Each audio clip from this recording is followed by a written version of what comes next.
Bonjour et bienvenue à ce premier épisode du balado Derrière la courbe. Dans l'épisode d'aujourd'hui, on a la chance de s'entretenir avec Alain Fortier. Alain a gradué de l'Université Laval en comptabilité en 1994 avant de rejoindre un cabinet comptable à titre de stagiaire. Ensuite, en seulement 14 ans, il est passé de stagiaire à associé avant de rejoindre le bureau de Lévis de Mallette en 2008 où il a eu la grande tâche de développer la place d'affaires. Mallette, dans la région de Québec, la grande région de Québec, est devenu un très gros cabinet. Il a été un pilier de cette croissance-là grâce à son esprit visionnaire puis à son leadership.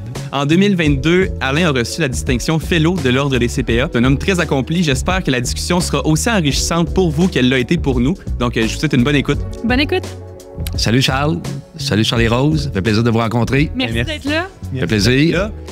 Donc, comme tu le sais, on s'adresse aux gens entre 17 et 27 ans qui se lancent dans le marché du travail ou qui sont encore aux études, mais qui se lanceront bientôt sur le marché du travail dans le domaine financier ou tout ce qui entoure les chiffres. J'aimerais te poser comme question pour la première question, à quoi ressemblait ton CV quand tu as appliqué pour ton premier emploi dans le domaine?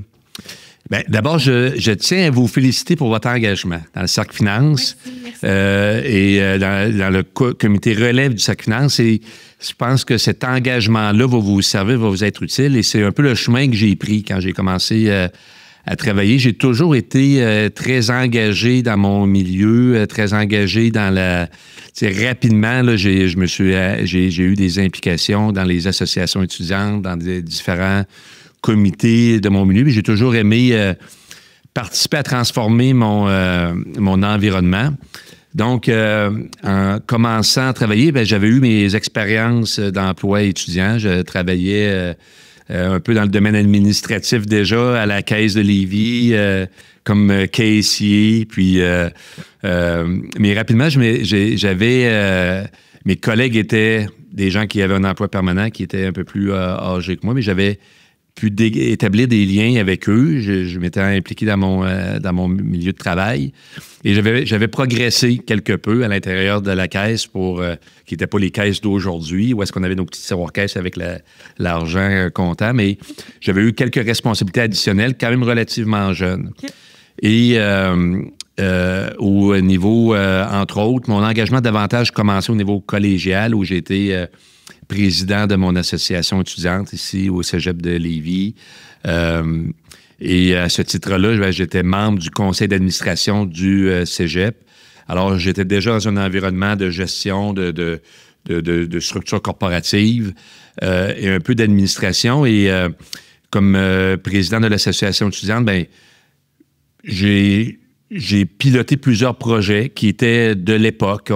On avait amorcé un grand virage environnemental. On était à l'époque, en 1990, dans les débats référendaires. Alors, j'étais impliqué aussi dans ça. Et il y avait, à ce moment-là, un projet qui traînait dans les classeurs de l'association étudiante à l'effet de démarrer une coopérative étudiante qui allait remplacer le magasin scolaire opéré par le Cégep. Okay. Alors, j'avais piloté ce projet-là avec plusieurs obstacles et sans expérience. Mais je m'étais lancé là-dedans avec mes collègues de l'association étudiante. On avait formé un autre comité parallèle et je m'étais associé à des enseignants d'administration qui pouvaient nous coacher pour toutes les techniques d'affaires. Mais j'avais ce bagage-là. Alors, ensuite, à l'université, j'ai poursuivi dans ce domaine-là. Et fort de mon expérience qui avait réussi au Cégep, j'arrive à l'université où il y avait une toute petite coopérative étudiante à la faculté d'administration. Et je me suis dit, bien, pourquoi pas en faire une grande coopérative pour l'ensemble de l'Université Laval. Alors, tout bonnement, après un concours de circonstances, j'ai proposé à l'Université Laval avec des collègues là, de faire l'acquisition du magasin scolaire des presses de l'Université Laval pour en faire un grand magasin pour l'ensemble de l'université. Encore une fois, bien, avec peu de crédibilité face aux dirigeants de l'université, mais on a bâti un réseau, bâti un paquet de relations pour conclure ce projet-là. Alors, j'avais 2 expériences de création d'entreprise à 22 ans, de plusieurs millions de chiffres d'affaires. Il me semble à l'époque, à l'Université Laval, c'était quelque chose comme une dizaine de millions de chiffres d'affaires. Puis on a piloté ça, négocié avec l'université, avec tous les dirigeants. Ça a été des expériences très intéressantes. C'est donc sur cette base-là que j'ai fait mon CPA, mon examen de comptable et j'ai commencé à travailler. Donc, j'avais quand même déjà une expérience de relationnel avec des gens de tout âge dans mes expériences scolaires. J'avais une expérience minimale d'affaires, mais quand même, des projets intéressants, piloter des projets. Et c'est ce que je présentais quand je faisais mes entrevues pour mon premier emploi. Je pense que le fil directeur dans tout ça, c'est vraiment votre volonté à vous impliquer, et ça, dès un jeune âge. Qu'est-ce qui te motivait à vouloir t'impliquer comme ça dans ta communauté, puis dès le cégep? Bien, c'est peut-être le côté entrepreneurial. Ouais. J'avais déjà rapidement un intérêt pour l'économie, le monde des affaires. Okay. Et c'était la transformation de mon milieu, mais via l'aspect commercial. Donc, j'ai foncé dans cet intérêt-là. Et j'ai aussi établi rapidement des liens avec des gens de mon entourage, ouais. J'ai osé beaucoup de choses. Okay. Et à recul, avec un peu de recul, j'ai osé beaucoup de choses sans expérience, en me disant que tout était possible. J'étais bien accompagné, alors c'est peut-être quelque chose à retenir. J'avais réussi à établir des bons contacts avec des gens d'influence rapidement. Et eux m'ont ouvert la porte. Ils m'ont fait confiance. Et aujourd'hui, c'est vraiment quelque chose que je retiens, de faire confiance aux plus jeunes, même s'il n'y a pas toute l'expérience requise. Moi, j'ai eu cette possibilité-là. C'est-tu peut-être une chose, moi, m'étant moi-même impliqué dans les associations étudiantes à l'Université Laval, je rejoins vraiment beaucoup qu'est-ce que tu dis. Moi, j'ai l'impression d'avoir vraiment appris justement des choses comme ça que tu n'apprends pas nécessairement dans tes cours, de défoncer les portes, de foncer. Tu as besoin d'un partenariat pour ton association, pour tel événement. Ben, il n'y a rien d'impossible, même si au final, tu regardes ça d'un point de vue froid, par après, tu te dis, ben, tu sais, les démarches que tu as faites, mais souvent, tu vises haut. Est-ce que c'est quelque chose que tu as pu transposer, tu penses, peut-être, dans justement ta carrière professionnelle, de cette énergie-là, fonceur et tout ça? C'est quelque chose que tu as appris à ce moment-là? Je l'ai appris. Et ça m'a toujours suivi. J'ai toujours voulu aller un petit peu plus haut. Je ne me suis pas vraiment établi de limite, mais j'ai lu récemment une citation qui peut-être s'applique à vous deux, mais qui disait « C'était impossible de le faire, mais on ne le savait pas. Alors, on le fait pareil. » J'aime ça. Alors, c'est ne pas se fixer de limites. Parfois, l'impossible est possible. On peut atteindre des niveaux élevés. On se fixe nous-mêmes souvent nos propres limites, nos propres barrières. Évidemment, il ne faut pas foncer tête baissée sans réfléchir, mais je vous dis, j'ai fait des différents projets qui ont réussi, mais je pilotais ces projets-là, mais j'étais bien entouré et je suis allé me chercher de l'assistance. Je suis allé me chercher je me suis adjoint, par exemple, dans les milieux étudiants des enseignants qui, peut-être par des formations professionnelles, me faisaient confiance rapidement parce que c'est ce que font des enseignants. Oui. Mais parfois, j'allais un petit peu plus haut. Mon expérience, le projet à l'Université Laval, j'avais eu la chance d'être dans tout cet engagement-là, de connaître l'ancien président du Mouvement des Jardins, Claude Belland. Alors, rien de moins. Puis, j'avais accès à lui relativement facilement. Alors, mais ça a donné qu'il était président du conseil d'administration de l'Université Laval à ce moment-là. Il y avait certains blocages à part de la direction de l'université. Alors, un jour, j'invite M. Belland à la faculté d'administration pour une rencontre sur le projet. Il accepte de se déplacer pour venir rencontrer. C'est ambitieux quand même, comme étudiant. Là. Des petits étudiants, sortent d'expérience, on prend une photo, publicité dans le journal étudiant. Alors, il y avait peut-être un peu ce côté politique-là de gestion de l'image ou gestion des relations publiques ou aussi que j'ai peut-être acquis. Mais suite à ça, la direction de l'université, le recteur et tout ça ont vu que leur président de conseil d'administration appuyait le projet et M. Belland savait très bien ce qu'il faisait. Ouais. Après ça, les portes étaient ouvertes. C'est encore la même coopérative qu'aujourd'hui? Oui, ce qui est devenu zone aujourd'hui. Ah oui, hein? Ah ouais, OK. Hey, c'est bon. Ça a continué. Ben oui. Ouais. C'est super. Ouais. Mais c'est ma prochaine question, justement, tu sais, par rapport, on parle de relations que tu avais à cette époque-là, mais les relations que tu as créées à travers les différentes implications à l'université, que souvent, c'est des relations qui sont plus fortes que les relations que tu vas créer avec des collègues de classe, par exemple. En tout cas, pour ma part à moi, là, est-ce que c'est des relations que tu entretiens encore, des choses qui t'ont peut-être aidé à avancer à un autre niveau ou des relations qui t'ont servi dans ton cheminement professionnel par la suite? Ou... Ben oui, à deux niveaux. Les gens déjà en responsabilité avec qui j'ai été en contact m'ont grandement aidé, m'ont donné des conseils et m'ont ouvert leurs portes. Parfois, je pouvais communiquer avec plusieurs personnes pour leur demander conseil et ils étaient toujours disponibles, ouverts à m'écouter, à me conseiller. Puis ça, j'en ai bénéficié plusieurs moments. Et ça se développe, une personne te met en contact avec l'autre personne et le réseau s'établit comme ça. Établir son propre réseau, c'est très important. On l'entend beaucoup, hein? Ouais. C'est le cœur de... Ça facilite tellement les choses et c'est pas d'y aller seulement par intérêt, il faut être sincère dans tout ça. Puis ça se sent, lorsque les gens t'interpellent, ils sont sincères, tu sens qu'ils veulent se donner eux-mêmes, qu'ils sont intéressés. Ça vient des appuis réels, puis plusieurs m'ont permis de progresser comme ça, et c'est ce que j'essaie aussi de faire aujourd'hui. Alors, ça me fait évidemment automatiquement plaisir de venir à ce podcast pour répondre à vos questions. Mais le réseau établi aussi à l'Université Laval, entre confrères d'études, c'est des amitiés qui perdurent aujourd'hui, qui sont importantes, qui sont durables.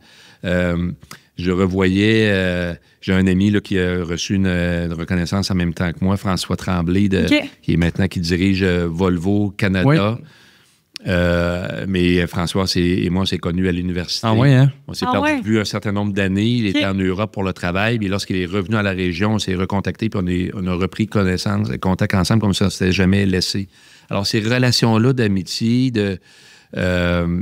qui vont devenir avec le temps des relations professionnelles parce que les gens au niveau universitaire vont progresser quelque part dans la société, d'établir des amitiés réelles qui vont devenir un réseau de contacts professionnels important plus tard. Puis je pense que vos initiatives ont été quand même à la source de votre développement, de votre réseau professionnel. Puis moi, je me replace à quand je suis arrivée à l'université.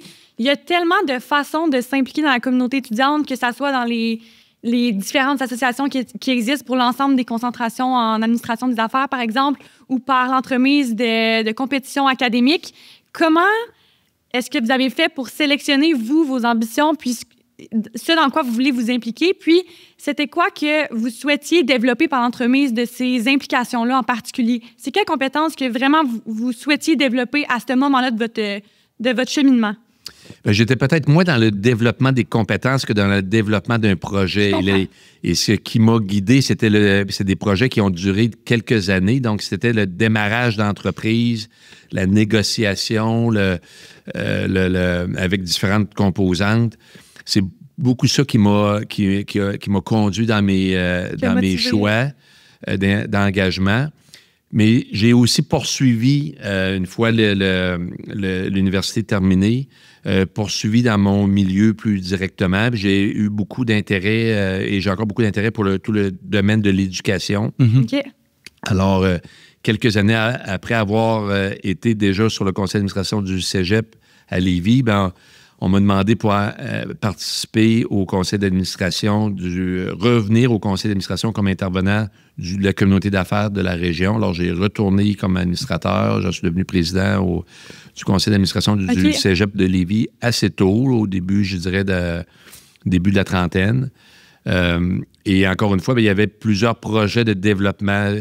Je ne suis pas quelqu'un de continuité, de statu quo. J'aime ça, quand il y a des projets, j'aime ça se transformer.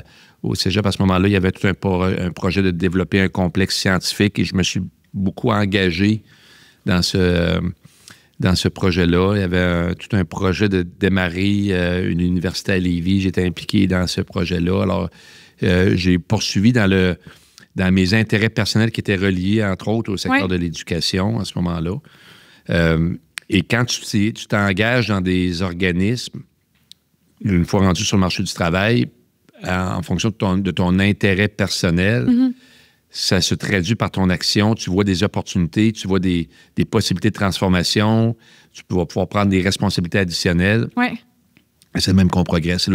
L'éducation continue de m'intéresser. Le démarrage d'entreprise continue de m'intéresser. On a parti récemment un nouvel organisme pour soutenir, mobiliser du capital pour faire du prêt d'honneur à des entreprises déjà existantes. Alors, je reste dans le milieu économique, commercial, les milieux d'éducation. C'est mes champs d'intérêt. À votre deuxième passage au conseil d'administration, ça faisait combien de temps que vous étiez sorti de l'école, de l'université? Ça devait faire 7-8 ans. 7-8 ans, OK. Autour des Puis là, votre statut... Ou même 4-5 ans. C'est au début des années 80. OK, 4-5 ans. C'était quand même assez récent. Là, quand ils ont refait appel à vous, c'était plus par rapport à votre expérience passée avec les coopératives, tout ça, que votre statut dans le marché du travail actuel, si on veut. Oui, parce que j'étais un jeune professionnel, mais j'avais développé eu certaines réalisations auprès des dirigeants du cégep qui étaient encore en poste quand j'étais étudiant. Ouais. Alors, c'était juste un retour avec eux à ce moment-là. Et on avait déjà un lien de confiance qui était déjà établi. Même après, tu sais, c'est facile de s'impliquer. En tout cas, plus facile, il y a plus d'opportunités de s'impliquer à l'école parce qu'il y a des associations étudiantes et tout ça. Mais dans le fond, toi, même après avoir quitté les bancs d'école, tu as continué quand même à t'impliquer. Tu sais, là, on parlait au niveau de cette implication-là au niveau du cégep ici à Lévis. Est-ce qu'il y a eu d'autres implications aussi dans les mêmes années, si on veut, en sortant, mettons, en termes justement de redonner comme ça à la communauté? Oui, mais j'ai été plusieurs autres engagements, plusieurs autres implications, mais oui, ça peut être plus facile de le faire dans le milieu d'enseignement en circuit fermé, mais ce que vous faites actuellement, vous êtes impliqué. Le Cercle Finance n'est pas un organisme étudiant, c'est un organisme de la communauté auquel vous allez probablement être appelé à continuer de vous engager, qui va vous mettre en contact avec d'autres personnes qui vont avoir vu ce que vous êtes capable de faire, vos réalisations, puis ils vont vous inviter à participer dans d'autres organismes. Puis parfois, c'est d'être... seulement être à l'écoute de ce qui se passe pour pouvoir le transformer. Il y avait en tout début de carrière, il y avait un organisme, et je travaillais ici à Lévis, le comptoir alimentaire Le Grenier, pour ne pas le nommer, un comptoir pour les gens plus démunis. Ouais. Il y avait un souper organisé par les gens d'affaires de la Rive-Sud qui se faisait au restaurant Michelangelo. Et c'était vendu d'avance, mais c'était la belle sortie des gens d'affaires plus âgés de la Rive-Sud ou qui avaient vieilli avec l'événement pendant des années. Ils me disent, viens à l'événement, puis tu pourras amener d'autres personnes avec toi, d'autres plus jeunes. On veut renouveler l'événement. Alors, je vais à l'événement. Et je suis allé une fois, ça comptait pour 2, la première puis la dernière. Parce que c'était pas mon groupe d'âge. Non. Moi, j'avais pas 30 ans, puis c'était une moyenne de 63 ans. Alors, je dis, ça sert à rien de chercher à renouveler. Ceux qui sont là veulent pas partir. Je comprends. À raison. On ne réussira pas à le modifier. On va faire autre chose. Ouais. Et là, on a mobilisé, on a démarré avec un groupe de gens au début de la trentaine, un événement au bénéfice du comptoir alimentaire Le Grenier qui s'appelle le Meeting de la relève, qui était où on voulait mobiliser la jeune clientèle d'affaires de la Rive-Sud dans la philanthropie, tout en aidant le comptoir alimentaire Le Grenier. Et un événement qui existe encore aujourd'hui. Mais encore une fois, on a transformé ce qui existait pour quelque chose d'autre à partir de zéro. Ouais. Puis le premier événement, il y avait 300 participants de début trentaine. Un bon succès. C'était... pour une première édition. Ouais. Je veux même pas pour une première édition. Là. C'était le leadership qu'on a bien voulu prendre. On n'a pas attendu que quelqu'un nous le propose. On l'a proposé nous-mêmes. On s'est réunis un petit groupe puis on a proposé. Vous avez créé l'opportunité, si on veut, à la place que l'opportunité vienne. C'est pour ça que je vous dis, il faut oser. Vous avez, rapidement, vous allez avoir des expériences de travail, vous allez avoir des expériences paraprofessionnelles. Vous avez toutes les capacités. Oser le faire, pas se fixer de limites, puis ça va marcher. Puis une fois que vous êtes arrivé sur le marché du travail, est-ce que c'est un défi que vous avez eu de continuer à prendre des initiatives comme vous l'aviez toujours fait auparavant, ou c'était pas vraiment une crainte que vous aviez, même si vous arriviez dans un nouvel environnement, puis vous aviez à faire vos preuves dans votre nouveau milieu la conciliation de travail? Du temps dans tout ça et tout ça, c'est une bonne question aussi. J'ai continué, je dirais, dès mon premier emploi, j'ai continué sur l'ère d'aller que j'avais déjà. Okay. Alors, forcément, ben, j'aimais ça être en relation avec avec mon milieu. J'avais pu participer à des événements de la Chambre de commerce alors que j'étais au cégep. Mais dès ce moment-là, j'avais déjà commencé à être actif en développement des affaires par le réseau de contacts que j'avais déjà. Alors, il n'y avait pas de raison d'arrêter. J'avais juste plus de possibilités de continuer. Alors, j'ai continué sur cette même base-là en étant à l'écoute des besoins de mon environnement, puis en proposant des choses, puis en étant curieux, disponible, engagé.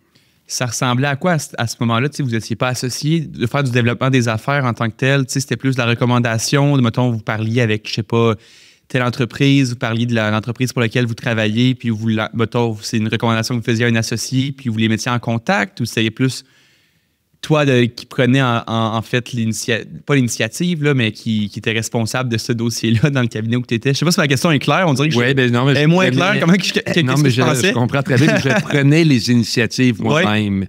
Je le fais encore aujourd'hui. Lorsqu'une entreprise m'intéresse, c'est le fun de travailler professionnellement pour cette entreprise-là. Alors, rapidement, je contactais des entreprises que je pouvais connaître ou que je pouvais connaître quelqu'un qui m'introduise. Je faisais beaucoup de prospection à partir de zéro. Je me rappelle très bien avoir appelé une entreprise qui est... en fait, je faisais un mandat pour un client. Puis là, je vois plusieurs, quand on commence à travailler, on regarde les factures, les achats d'équipement. Puis là, je vois le nom d'une compagnie qui revient souvent. Je sais qui cette compagnie-là, je ne la connais pas, mais c'est mes amis qui sont propriétaires. Ils viennent de reprendre ça de leurs parents. Pourrais-tu m'introduire? OK. Alors, je commençais à travailler, ils m'introduisent, puis ils sont encore clients du bureau aujourd'hui. Wow. C'est devenu des bons amis. Alors, oui, je propose, j'initiais les démarches rapidement, puis c'était un petit peu le monde à l'envers parce que ces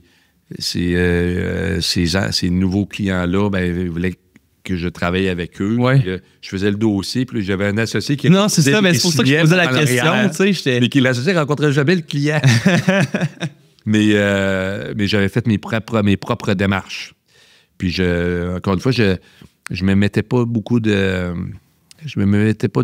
limites dans ce qui était possible de faire. C'est un chemin que vous avez sûrement tracé, parce qu'au final, ça ne devait pas être nécessairement beaucoup de stagiaires ou en tout cas des juniors qui étaient responsables de la relation client comme ça. C'est quelque chose que vous avez... C'était pas commun. Et ça pouvait déranger même un peu lors des à l'intérieur du cabinet. Mais les plus vieux appréciaient. Les gens de mon niveau, des fois, ils pouvaient avoir certaines réactions. Mais je pense dans ça, ce que j'ai toujours fait, là, j'ai poursuivi dans la voie que je pensais être la meilleure, puis en le communiquant, puis en le partageant. Puis à un moment donné, le leadership s'établit, les gens se rallient, puis ça nous permet de progresser. Puis, l'initiative semble vraiment être le vecteur de croissance qui a quand même mené votre carrière puis qui vous a permis d'atteindre un niveau jusqu'au prochain.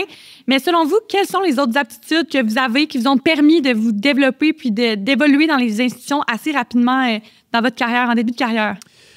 Je dirais la curiosité. J'ai toujours été très curieux et intéressé réellement par les gens, par ce qu'ils font, par leurs entreprises. Et je faisais pas seulement mon travail, je cherchais à comprendre. Ça m'a toujours beaucoup aidé. Puis l'aspect relationnel aussi. J'aime être avec les gens. J'aime les connaître. J'aime établir des relations. J'aime vendre. Ça aussi, c'était des compétences importantes là, à maîtriser. Puis je pense que dans un environnement professionnel aujourd'hui, d'être en relation avec les gens, c'est un atout important. Et je dirais encore plus important dans un contexte où c'est facile de se réfugier derrière un écran. Tellement. Et de rester à distance, de faire un Teams. Les gens rencontrent quasiment plus les clients, tu sais, des fois. Plutôt que d'aller à la rencontre des clients. Et ça fait toute la différence. Cette semaine, j'avais des rencontres avec des employés de différentes places d'affaires. j'aurais pu faire des rencontres Teams à l'écran avec eux, puis et faire une rencontre pour l'ensemble du Québec. Alors, là, en début de semaine, j'ai fait 4 places d'affaires. Et d'aller sur place permet de discuter avec les gens, permet de connaître des sensibilités, des réalités, puis les gens vont un petit peu plus en détail dans leurs préoccupations, dans leurs défis, dans leurs projets. Mm-hmm. Donc, de maintenir ces relations personnelles-là à l'époque d'aujourd'hui, utilisons la technologie, mais la technologie peut nous permettre de nous distancer, mais aussi de nous rapprocher. Ouais. Utilisons-la à bon escient pour garder des contacts personnels. Puis, je repense un petit peu à ce que vous avez mentionné, là, de prendre l'initiative, d'aller au-devant avec les clients, puis ça, dès votre début de carrière. Puis moi, je me mets dans la situation où bientôt je vais faire mon arrivée sur le marché du travail. Je pense que c'est quelque chose que j'aurais de la difficulté à faire parce que je pense que pour certaines personnes, parfois, notre confiance, elle provient de nos connaissances peut-être plus techniques puis tout ça. Puis ça, c'est quelque chose qu'on ne peut pas accélérer en début de carrière. C'est difficile de rapidement avoir ces connaissances-là. Donc, comment vous avez fait en début de carrière, malgré le fait que vous commenciez, vous aviez très peu d'expérience dans le domaine pour gagner la confiance avec des clients, mais aussi respecter la confiance gagner la confiance de vos collègues autour de vous? Bien, sur l'aspect professionnel, comme jeune professionnel, je n'avais pas plus droit à l'erreur parce que j'étais jeune que quelqu'un de plus expérimenté. Ouais. Alors, oui, j'ai travaillé fort. J'ai mis beaucoup d'efforts de rigueur puis dans l'exécution de mes dossiers. Mais j'ai surtout foncé. Mm-hmm. Et j'ai aussi osé de demander d'aller à la rencontre des gens. Je vais vous donner deux anecdotes. Parfait. Un peu comiques. Mais en début de carrière, j'avais 3 ans d'expérience et je voulais aller en milieu anglophone pour un certain passage. Et même dans les bureaux internationaux, il y avait peu d'échanges, contrairement à aujourd'hui. Ouais. C'était très difficile d'aller à l'étranger. Okay. Puis à l'université, il n'y avait pas de possibilité d'aller étudier non plus à l'étranger. Alors, mais je tenais à le faire. Mm-hmm. Alors, j'ai pris, comme on dit, tout mon petit change et j'ai eu l'occasion, j'ai contacté, je vous disais que je connaissais M. Belland, qui était président du Pouvoir des Jardins. Un bon contact. Et après une réunion avec lui, je dis, M. Belland, j'aimerais vous rencontrer. Me donneriez-vous 15 minutes? Il dit, oui, parfait. Là, je rentre, je suis tout seul dans son bureau. Mais j'avais tout mémorisé ce que je voulais lui dire. Ah ouais? Mémorisé mot à mot. Et les genoux me tremblaient. Ah, j'en doute pas. Mais j'ai quand même osé aller le rencontrer. Il devait voir ma nervosité nécessairement. Mais je dirais, j'ai osé le faire. Et il a eu l'amabilité de m'écouter et de me rendre service après. Puis j'ai pu aller passer 6 mois en Angleterre avec son appui qu'il m'avait accordé. Alors, ça a été, je dirais, de oser prendre des initiatives. Mm-hmm. Je pense que c'est l'approche à prendre. Excellent. Et moi, j'en garde de bons conseils, c'est certain. On a tendance à peut-être pas assez se faire confiance, mais aussi, je pense que c'est bon, puis c'est ce que je retiens de votre discours, de peut-être nommer ses ambitions, puis de ne pas avoir peur de dire tout où est-ce qu'on souhaite aller, puis c'est quoi nos objectifs peut-être à court et à long terme. Comme ça, quand des opportunités se présentent, peut-être qu'on peut être les premiers vers qui on se retourne dans une institution. Donc, c'est ça que j'entends aussi, de demander au final, parce que souvent, où que ça bloque le plus, c'est nous. T'sais. Tu ne demandes pas, tu n'oses pas demander, mais si tu n'oses pas demander, c'est certain que tu n'auras pas une réponse que tu veux, parce que tu te bloques toi-même. J'aimerais savoir, d'ailleurs, pendant qu'on parle d'ambition, vous, quand vous avez commencé votre carrière, est-ce que vous aviez déjà une destination? Saviez-vous déjà, en début de carrière, moi, dans 10 ans, dans 20 ans, dans 30 ans, je me vois là, puis en différentes étapes? Est-ce que c'était déjà quelque chose que vous aviez visualisé ou vous saisissiez les opportunités au fur et à mesure? Je n'ai pas visualisé ça. J'avais pas de plan concret. Mais en cabinet comptable, je voulais rapidement, devenir associé. J'étais ambitieux. Mm-hmm. J'étais déterminé. J'étais engagé. Et les événements se sont produits l'un à l'autre. Et j'ai aussi fait des choix. Le deuxième exemple que je voulais vous dire... C'est vrai, on vient, oui. Des fois, il y a des opportunités qui se présentent. Il faut vraiment s'engager puis foncer là-dedans. Puis les découvrir au fur et à mesure, un peu parfois, là, on ne sait pas trop où ça peut finir, mais aussi, j'étais en début de carrière. J'ai travaillé à ce moment-là en proximité avec celle qui est aujourd'hui en fin de mandat comme vérificatrice générale du gouvernement du Québec, Guylaine Leclerc. OK. Et Guylaine me propose de faire, étant dans le domaine de la jury-comptabilité, me propose de faire un mandat, analyser un comptoir d'échange de chèques à Montréal. Je ne pose pas de questions. Je me dis une semaine, un petit comptoir d'échange de chèques, ça va bien se faire. Une semaine plus tard, je vais être revenu. Et finalement, j'ai passé tout l'automne, de septembre à décembre, à Montréal, à temps plein. Puis pendant 4 ans de temps, la moitié de mon temps, travailler sur le dossier-là. C'est pas le choix que j'avais fait. C'était pas prévu. J'ai fait une longue semaine. Mais j'aurais pu me décourager. J'aurais pu dire, c'est pas ça que tu m'avais dit. C'est pas ça que je souhaite faire. Mais je me suis engagé à fond là-dedans. J'ai vécu des très belles expériences qui m'ont beaucoup servi.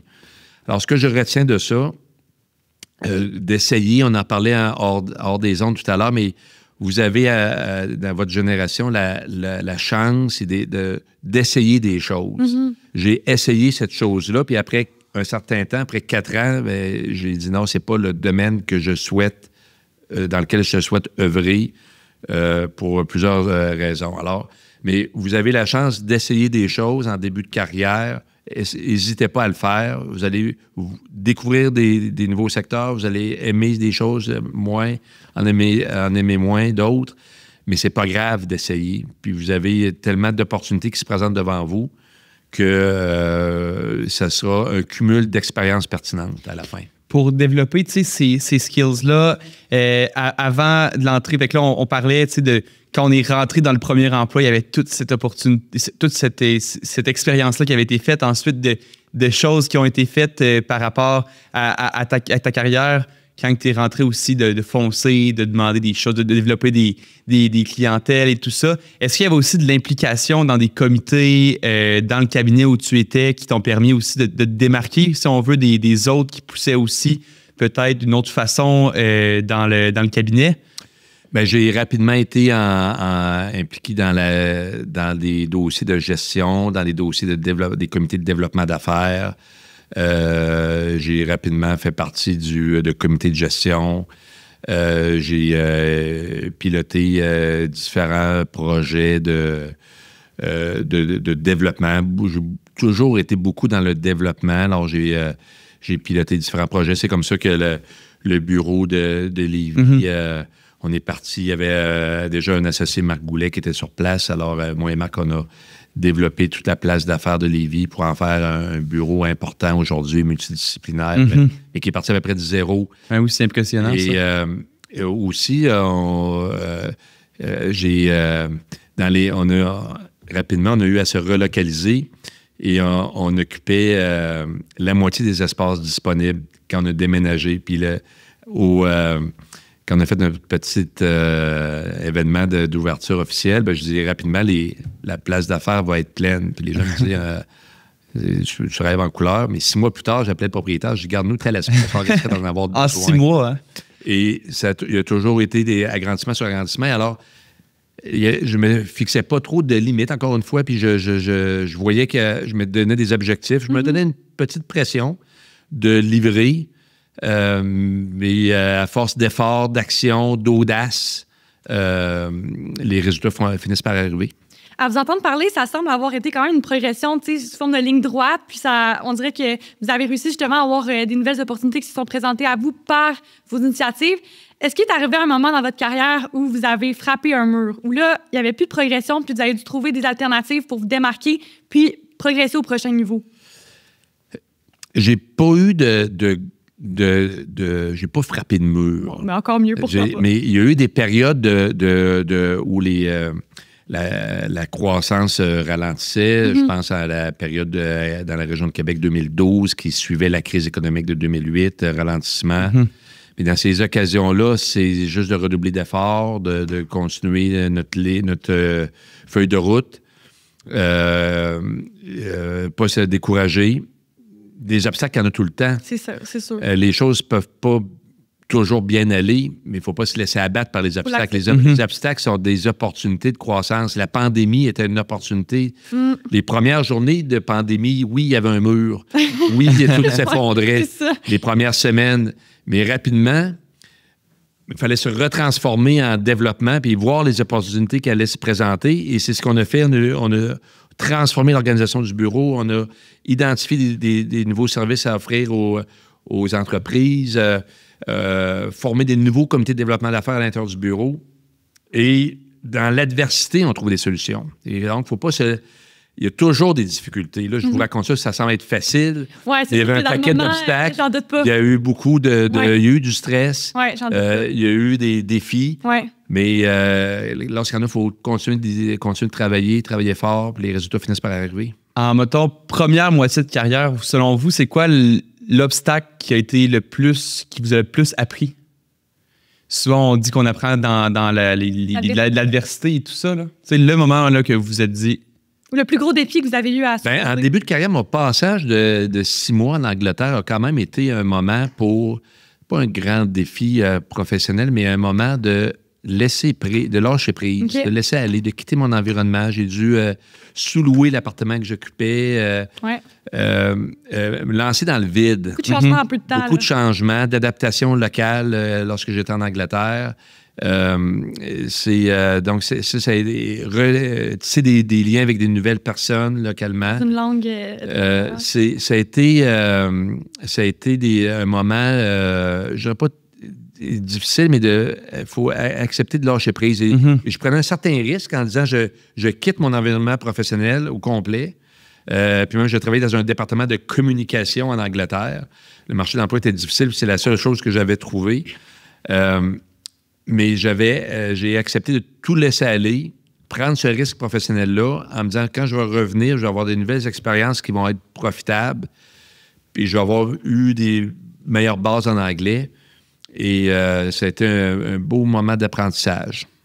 C'est le cumul, au final, ce qu'on dirait que j'entends, là, le cumul de toutes ces expériences. Donc, il y a eu la première expérience avec la coopérative au cégep. Ensuite, l'expérience avec la coopérative à l'Université Laval. Ensuite, le souper qu'on parlait tantôt. Tous ces petits cumuls-là ont fait tout le développement, le feu qui t'a donné... En fait, le feu qui t'a permis d'avancer par la suite, le cumul de tout, ça s'est comme tout rajouté un sur l'autre pour faire... Je pense que ça nous permet d'avoir un bon aperçu à comment tu as pu progresser dans l'organisation. Mais moi, je serais curieuse de savoir pour des étudiants, pour des jeunes professionnels qui aspirent à occuper des postes de direction, des postes de leadership, j'aimerais avoir votre input sur est-ce que vous pensez que, justement, pour occuper ces rôles-là, ça prend une expérience horizontale dans une organisation? Je pense à Mallette, par exemple, vous offrez différents services. Est-ce que c'est une expérience que vous conseilleriez aux jeunes professionnels de se déplacer de façon horizontale dans les organisations pour être en mesure d'avoir une vision plus globale de leur milieu de travail, puis éventuellement pouvoir progresser, puis chapeauter différentes équipes? Bien, c'est pas le chemin que j'ai pris. Non, c'est ça. J'ai toujours été en certification à l'intérieur de l'organisation, mais j'ai toujours été intéressé. Je pense que la clé, c'est de s'intéresser, pas être seulement... pas se mettre d'ornière et de se limiter à notre environnement direct, mais s'intéresser à ce qui se passe ailleurs. Et dans notre profession, ce qui s'intéressait aux autres secteurs d'affaires, ça nous permet d'être de meilleurs conseillers de nos clients. Ouais. Ça permet de connaître mieux l'organisation. Je pense que la clé, il peut être des mouvements horizontaux à l'intérieur d'une organisation, mais je pense que la clé, je parlais de curiosité, de s'intéresser, d'essayer d'avoir une bonne vision 360. Puis, c'est plus l'approche que j'ai prise. Puis, de façon concrète dans l'organisation, est-ce que vous planifiez des moments avec vos collègues pour comprendre leur réalité, pour comprendre leurs enjeux, comprendre leurs lignes d'affaires? Comment vous vous assuriez justement de bien comprendre ces 4 différentes branches-là chez Mallette? En établissant des bonnes relations personnelles, en discutant avec les gens, en s'intéressant à ce qu'ils font, en essayant de comprendre leur réalité, et en leur faisant confiance. Et de ne pas essayer de faire, de faire à la place des autres. On a des bons collègues, des gens qui sont de bonnes compétences. C'est de savoir bien s'entourer permet d'aller plus loin. De vouloir tout faire va certainement nous limiter. Puis, quand vous parlez de bien s'entourer, vous, qu'est-ce que vous recherchez quand vous bâtissez une équipe? Quel type de personnalité que vous savez qui vont bien fonctionner et qui vont apporter votre organisation à bien performer? Bien, je dirais les contraires s'attirent. Ouais. Avoir des gens qui sont complémentaires, qui ont d'autres champs d'intérêt, ça ne sert à rien d'avoir toute la même pensée. Il faut être conscient de ses angles morts. Conscient de ses angles morts, faire attention à ça et de faire confiance à nos collègues. Mais ce que je recherche aussi, c'est d'avoir des gens qui sont ouverts, optimistes. J'ai toujours été plutôt optimiste dans la vie, des gens qui sont positifs, optimistes, volontaires, ouverts, engagés, dédiés. Et avec ça, on peut déplacer, on peut atteindre les étoiles. Ah ouais, on en prend de bonnes notes. Puis, mettons, là, pour être dans la même axe de recrutement, par exemple, vous ouvrez un poste pour travailler chez Mallette. Il y a plusieurs personnes qui appliquent, plusieurs jeunes qui sortent de l'université qui n'ont pas nécessairement beaucoup d'expérience dans le milieu, mais il y a juste un poste d'ouvert. C'est qu'est-ce qui va te permettre de choisir? C'est qu'est-ce que tu vas, selon toi, qui va te permettre de trancher entre telle personne ou telle personne? On veut la vérité. Est-ce qu'on favorise les résultats scolaires? Est-ce que c'est un mix d'implication, de résultats? D'attitude à l'entrevue ou plus le CV? Tout ça, là. Ouais. Je vous dirais, les notes, c'est important, mais c'est pas la clé. OK.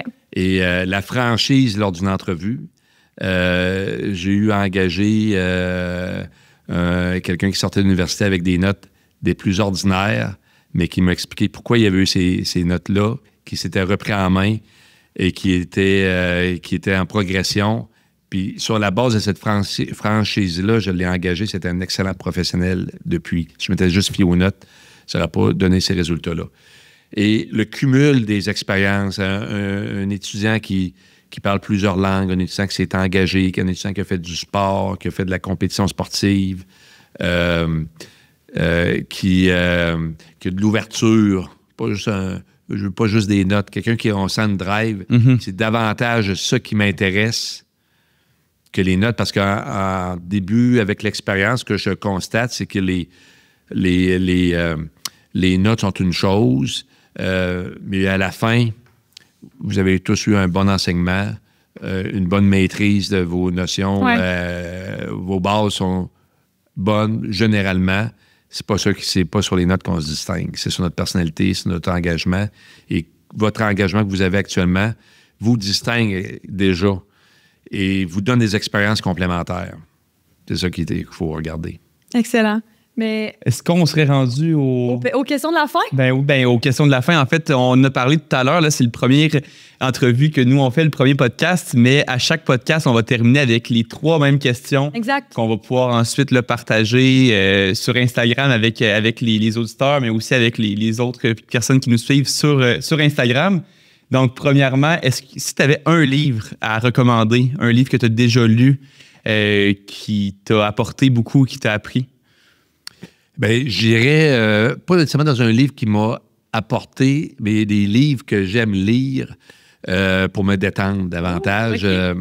Intéressant. J'ai une collection que j'ai lue au complet qui s'appelle « Les gestionnaires de l'Apocalypse », écrit par Jean-Jacques Pelletier, un citoyen de Lévis, mais qui est dans un polar dans l'actualité financière d'aujourd'hui, avec tous les travers de la société qu'on peut voir maintenant dans des romans extrêmement intéressants. C'est ce que j'ai beaucoup lu, j'ai tout lu cette collection-là, mais des livres qui m'ont interpellé récemment, plus au plan au plan professionnel. Mais on a eu la chance d'avoir comme conférencier Jean-François Ménard, qui est un psychologue sportif que j'avais lu avant qu'il vienne nous présenter en conférence récente. Mais c'est, par exemple, l'Olympien au bureau et qui nous permet de remettre et nous place dans la tête des Olympiens, comment ils font pour se... La mentalité. Leur éthique de travail. Leur éthique de travail, rester focus, se relever devant des obstacles et des courts chapitres, mais des enseignements que j'utilise en gestion actuellement. OK, excellent. Moi, j'ajoute ça à ma to-read list. Tout petit livre, encore très intéressant. Mieux. Parfait. Ce qui est intéressant aussi, un livre pour se détendre, parce que c'est important aussi des fois de sûrement changer les idées de tout ça, là, de penser à d'autres choses que de lire des livres pour la carrière au final. Yes. Deuxième question de la fin. C'est quoi le meilleur conseil que vous avez reçu? Le meilleur conseil que j'ai reçu, c'est de me faire confiance. C'est de me faire confiance et devant toutes les hésitations que je pouvais avoir jeune et de foncer dans des périodes où est-ce que je pouvais être hésitant et bâtir sa confiance en soi devant l'adversité, devant les obstacles, devant les échecs. C'est un conseil important que j'ai reçu. Excellent. Puis pour conclure, avez-vous une habitude que vous avez au quotidien qui vous permet de garder un bon équilibre là, à travers votre travail, mais aussi la famille, puis tout ça? Est-ce qu'il y a une habitude que vous avez conservée à travers tout ça? Bien, au plan de la famille, j'ai toujours été très présent. Alors, j'ai accompagné mes enfants entre autres, dans leur compétition sportive. Ils ont fait beaucoup de sport. Je les ai beaucoup accompagnés, être présent avec eux, puis prendre le temps de prendre des repas avec eux à la maison, au travers des activités, des événements professionnels, mais généralement, j'ai toujours été présent au déjeuner, au souper, à la mesure du possible, avec plusieurs exceptions, évidemment. C'est certain. Mais au plan personnel, depuis plusieurs années, je fais de la course à pied, je fais du sport. Ouais. Et bonne façon de se recentrer. Oui. Et avec plus de responsabilités, les dernières années ont été les années où est-ce que j'ai fait plus de kilomètres de course. Oui, hein? Et j'ai, à certains moments, lorsque j'étais fatigué, je réduisais la course pour me concentrer sur le travail. Aujourd'hui, lorsque je suis fatigué, je me couche et je préserve la course. Et la course me permet d'évacuer de la pression, d'évacuer du stress, de se maintenir à un niveau d'énergie. Ouais. Et donc, de faire du sport plus jeune, puis là, lorsque j'ai négligé ça, lorsque les enfants étaient très jeunes, ça n'est pas approprié ou je n'avais pas le temps de le faire, évidemment, je pensais aux jeunes familles. Mais au début de la quarantaine, je me suis remis à l'exercice et je maintiens ça et je considère ça extrêmement important. J'en fais une priorité. C'est important de garder l'équilibre. Des fois, on voit ça comme, en fait, du temps qu'on n'a pas dans la semaine, mais si on le libère, ça permet d'être bien plus productif. Tout à fait. Le reste du temps, c'est super intéressant. J'ai beaucoup de problèmes que j'ai réglés dans ma tête en courant que je tardais à régler auparavant. Oui, j'en doute pas. Bien, Monsieur Fortier, un énorme merci pour votre temps. On est tellement reconnaissants d'avoir pu commencer cette initiative-là de la relève du Cercle en finance avec vous. Puis on est vraiment, vraiment reconnaissants également de l'ensemble des conseils que vous nous avez transmis. Je pense que Charles et moi, on ressort d'ici avec plein de bons conseils qui vont nous servir, mais également notre auditoire. Donc, merci beaucoup. Merci beaucoup. Définitivement, moi, de mon côté, je retiens que l'effet de levier de ta carrière a définitivement été l'implication que tu as faite, les skills que tu as développés à travers cette implication-là, puis ensuite l'esprit fonceur que tu as développé de te faire confiance pour ouvrir les portes à place d'attendre les opportunités. C'était super intéressant. Merci beaucoup pour le temps aujourd'hui. Ça me fait beaucoup plaisir, puis bravo encore une fois pour votre engagement. Merci. Vous allez développer vous-même vos propres expériences et faire vous-même votre propre feuille de route. Vous êtes très bien parti. Merci, c'est gentil.